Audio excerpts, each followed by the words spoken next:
funcionamento do Congresso Nacional é balizado por uma série de datas.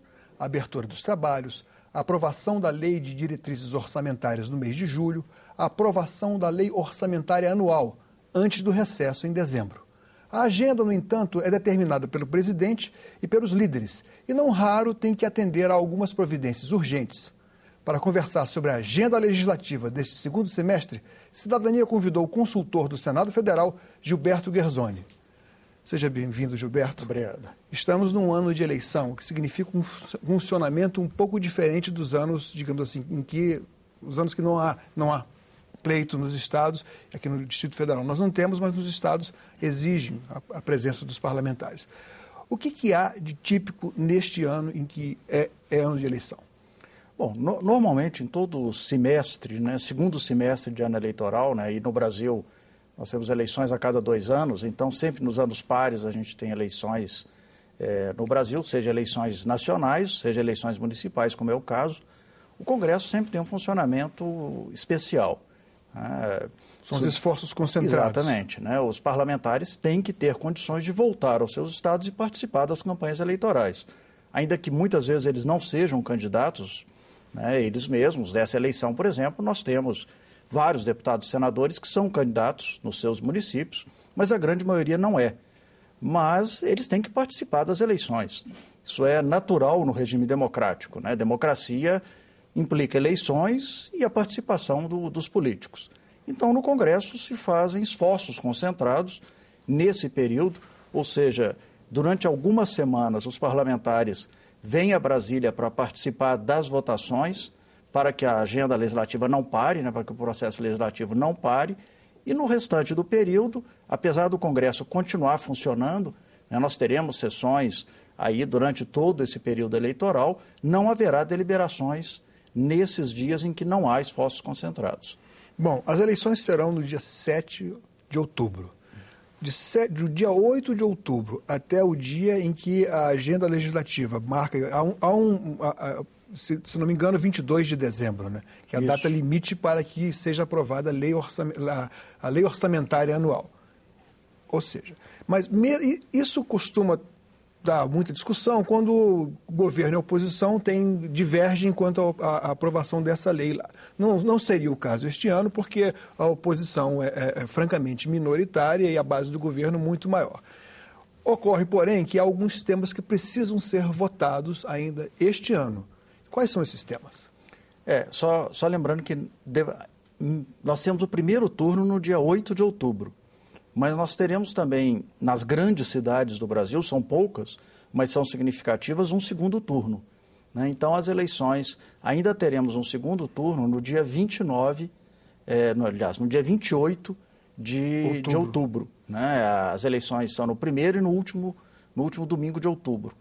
Então, isso encurta mais a agenda. Isso encurta a agenda, ou seja, o trabalho normal do Congresso Nacional, na verdade, só vai ocorrer após o segundo turno, só praticamente no mês de novembro e no mês de dezembro até o dia 22, quando começa o recesso.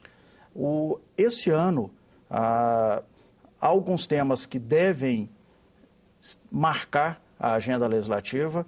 Eu acho que o mais importante deles provavelmente deve ser a votação do Fundo de Participação dos Estados e do Distrito Federal, o chamado FPE. Dos impostos arrecadados pela União, uma parte deles vai para um fundo que é distribuído entre todos os estados do país. Só uma observação, isso em decorrência de o que acontece é o seguinte, mudou a fórmula do cálculo do Fundo de Participação dos Estados por uma determinação do Supremo Tribunal Federal. Exato.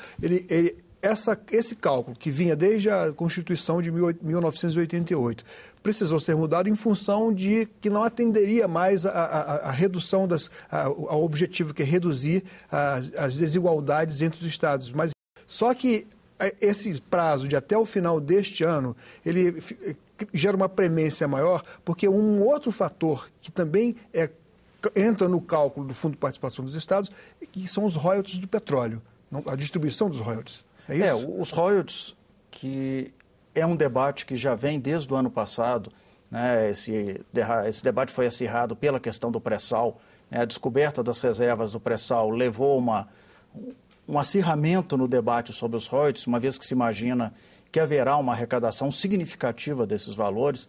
Então, nós temos desde o ano passado, aliás, desde antes até, desde o final do governo do presidente Lula, quando se prepara o modelo de exploração do pré-sal, que se discute a questão dos royalties. Né? O Congresso já aprovou uma proposta de distribuição, ela foi vetada ainda pelo presidente Lula num dos últimos atos do seu governo. Na legislatura atual, houve uma nova proposta que já foi votada pelo Senado e se encontra na Câmara dos Deputados. Isso tudo entra na negociação do FPE, porque, na verdade, nós estamos falando de recursos que sairão da União, né, para os estados. Né? O FPE o principal deles, é um mecanismo permanente, né? Ele objetiva, como você comentou, reduzir as desigualdades, né? É uma das funções do FPE. Então, basicamente, esse recurso ele é distribuído pelos estados, tendo em vista a população, obviamente, de cada estado, mas também o nível de desenvolvimento de cada estado, buscando exatamente dar um pouco mais para os estados que estejam num nível menor de desenvolvimento, para permitir que todo o país usufrua da riqueza nacional. Né? Essa é a lógica do FPE. E nós temos esse problema esse ano, que o Supremo Tribunal Federal declarou a inconstitucionalidade da lei complementar que disciplinava a distribuição do FPE. Né? A Constituição dá as grandes linhas, ela diz quanto dos impostos irá para esse fundo, mas é necessário uma lei complementar dizer quanto vai para cada estado, qual é o critério de distribuição desses recursos para cada estado. E isso só pode ser votado depois que for votado o royalties do petróleo? Não há uma vinculação formal entre as duas coisas. Mas, de qualquer maneira, isso tem que ser votado esse ano? Ele tem que ser votado porque quando o Supremo Tribunal declarou a inconstitucionalidade da lei que disciplinava o FPE, ele deu um prazo para o Congresso resolver a questão. Né? Essa é uma decisão que o Supremo toma normalmente nessas questões de ações diretas de constitucionalidade. A lei faculta o Supremo fazer isso.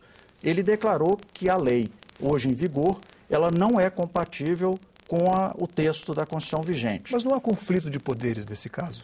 Não há. O Supremo agiu da forma dentro da sua competência e o Congresso agirá aí dentro da sua competência. Por hipótese, se o Congresso não conseguir votar esse ano? Esse será um problema a ser resolvido. Já aconteceu isso antes? Prazo. Você que é o historiador de Olha, formação.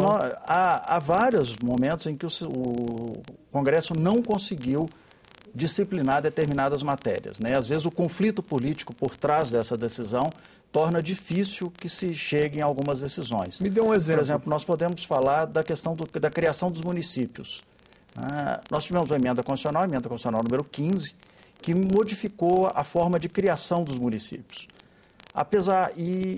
Passou a exigir uma lei complementar para disciplinar essa matéria. O Congresso nunca conseguiu aprovar essa lei complementar e vários municípios que foram criados posteriormente a essa emenda constitucional foram declarados inconstitucionais pelo Supremo Tribunal Federal, mas o Supremo fixou um prazo para que o Congresso disciplinasse a questão. Na verdade, o Congresso não conseguiu aprovar a lei complementar, mas nós tivemos a aprovação de uma emenda constitucional que convalidou a criação desses municípios.